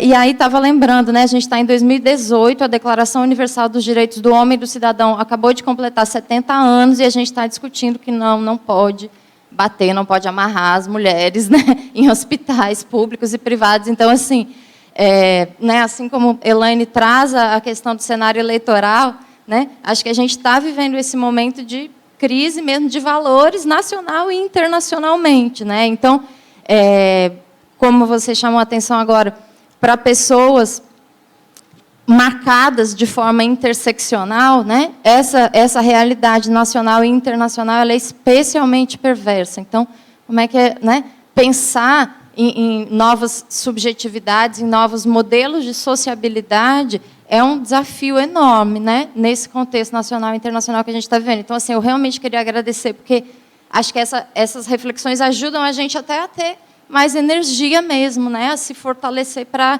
refletir e, enfim, colocar em prática várias dessas ideias. Então, obrigada. Acho que a gente passa agora para as respostas. Eu vou responder primeiro. Primeiro, para você lá atrás, se não ouvi seu nome, desculpa, mas essa construção do SUS como sujeito de estudo eu achei muito legal, eu vou pensar nisso. Com Ilana me perguntou se que o tratamento médico, ginecológico no século XIX era ruim para toda mulher, isso é certo. E que mulheres brancas nos Estados Unidos receberam um tratamento horroroso.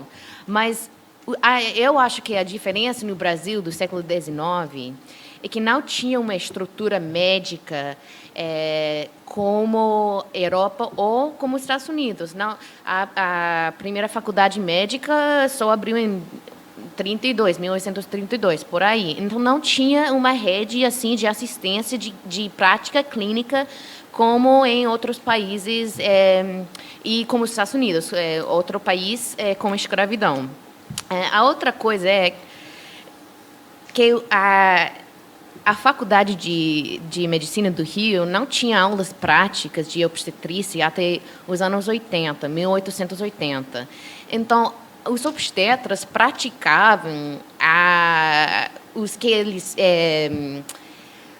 meu português está me faltando, mas eles praticavam na vida real, não numa aula, não numa maternidade ligada à faculdade. E não tinha acesso a, por exemplo, mulheres negras livres, porque elas não iam ir a uma obstetra e elas não podiam pagar. Então, só tinha acesso a escravas. Claro que tinha acesso a outras mulheres. E quando praticavam cesárea, embriotomia, muitas mulheres morreram. Mas eu acho que eu proponho que a escravidão, sim, tinha uma diferença em acesso às pacientes. Mas, obrigada. Eu vou conversar com a Cássia depois, que eu fiquei super interessada com o trabalho dela, e no meu mestrado eu tenho um capítulo que é sobre esse mesmo cenário na década de 10 desse século, né?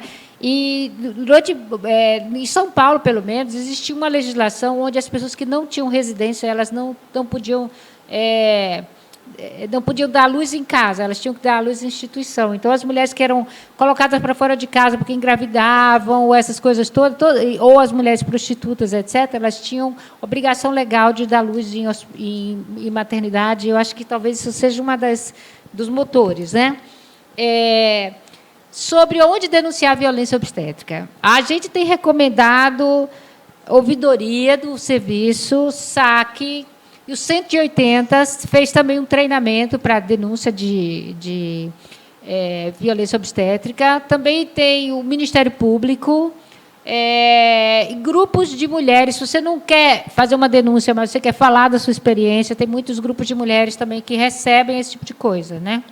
E até podem fazer um aconselhamento jurídico sobre formalizar a queixa, né? Eu vou fazer uma pequena advertência sobre o risco de problematizar a experiência de quem não está problematizando.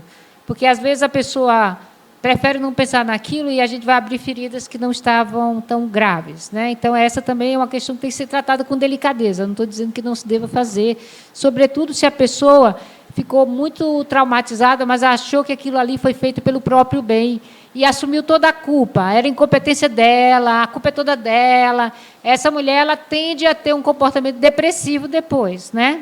No entanto, falar de violência obstétrica pode ser muito curador para ela, mas vai abrir um conjunto ou outro de demandas e de necessidades. Então, são coisas muito delicadas. Eu acho que os grupos de reflexão que lidam com isso são uma boa alternativa. Violência obstétrica, qual que é a diferença dela para a má assistência? A má assistência é uma forma de violência obstétrica, né? Então, a violência obstétrica é um guarda-chuva mais amplo, onde o uso de procedimentos de uma maneira irresponsável, negligente, ou sem base na evidência, ou inseguros, etc., são uma forma de violência obstétrica. Existem várias classificações onde esse tipo de assistência é uma forma, né? Quem define o que é violência obstétrica? Qual é a voz que é autorizada a falar, né? eu vou juntar isso com a observação sobre o voto de desconfiança, o voto de dúvida, né? Quando eu estava no meu primeiro ano de faculdade, eu conto isso para os meus alunos para entender a lógica dessa, né? Que é assim, quando eu estava no meu primeiro ano de faculdade, aos 17 anos, iniciando vida sexual, eu e a turminha, um professor deu uma aula de fisiologia, onde, muito teatralmente, ele disse assim, a menstruação é o choro do útero, desconsolado porque não concebeu uma criatura, né? E nós, lá atrás, a gente só chorava quando a menstruação não descia, né? No entanto, quem é de nós que ia chegar lá e dizer, professor, você está viajando, não é nada disso, é o contrário. Quem? Não ia. Porque a gente não podia expor que tinha vida sexual, que era uma coisa desmoralizante. Gente, eu nasci em 61, isso faz muito tempo, né? Mas naquele tempo era mais difícil ainda. Então, assim, a autoridade de falar, né, ela tem que ser conquistada politicamente. Não só a fala numa sala de aula, numa conversa coloquial, mas também a fala científica, a fala acadêmica, a fala política, em qualquer circunstância. Então, reivindicar para nós o direito de dizer que nós temos autoridade para chamar alguma coisa de violência, violência é aquilo que a gente define como tal, né? Então, reivindicar para si faz parte da disputa. As disputas que a gente teve nesses últimos 10, 15 anos era assim, mas eu cortei a sua vagina para proteger o seu bebê de morrer, né? E para proteger a sua vida sexual com o seu marido. Eu fiz isso para o seu bem. E a mulher pode dizer, eu não autorizo que você faça essa intervenção sobre minha vagina e considero isso como uma forma de violência. Aliás, na década de 80 do século XX, o pessoal já estava fazendo isso, né? Não tem nenhuma novidade. Então, reivindicar a descrença do discurso autoritativo e criar um discurso novo, essa forma de subversão discursiva, é uma responsabilidade política de todos nós, né? Então, nesse momento político, então, ela está sendo mais importante ainda, né? Ok. Bom, eu vou ser muito breve, porque acho que já está todo mundo aí na hora, né? Sobre essa questão da violência obstétrica e da má assistência, e quem define o que é violência obstétrica, eu concordo com tudo que a Simone disse, mas eu queria fazer uma observação que, assim, eu acho que isso tem que ser muito bem definido. Vamos combinar com os russos, tá? Por quê? Porque essa é uma das grandes dificuldades que o judiciário tem de judicializar o que é violência obstétrica. Porque, do nossa perspectiva, como profissionais de saúde, como mulheres, a coisa pode ficar muito clara, mas para os juízes homens ou para as juízas mulheres, isso não fica claro. Porque, vamos entender uma coisa, gente, nesse país, juiz não tem formação em gênero. Vamos partir daí. Não tem. Não tem formação de gênero para nada, nem para violência contra a mulher, violência doméstica, e muito menos para violência obstétrica. Então, isso tem que ficar muito claro. Eu acho que a gente precisa dar um contorno para isso, porque, senão, a gente não ganha juridicamente espaço para que isso, de fato, seja reconhecido e a gente conquiste punições para esses profissionais e para essas instituições, porque não se trata de uma ação apenas do profissional. A violência é institucional. A instituição também favorece que aquele profissional seja violento, de diversas formas. Então, é o profissional e a instituição que devem ser punidos. Essa é a minha visão. Ok? Eu queria dizer uma última coisa na mesma direção, que é essa última recomendação da OMS, né? Essa iniciativa ICI, ela tenta uma tipificação muito bacana e que a gente pode usá-la nas ações aqui no Brasil, porque ela parte do conceito de violência e abuso, né? É muito bacana. Então, acho que pode ser uma esperança.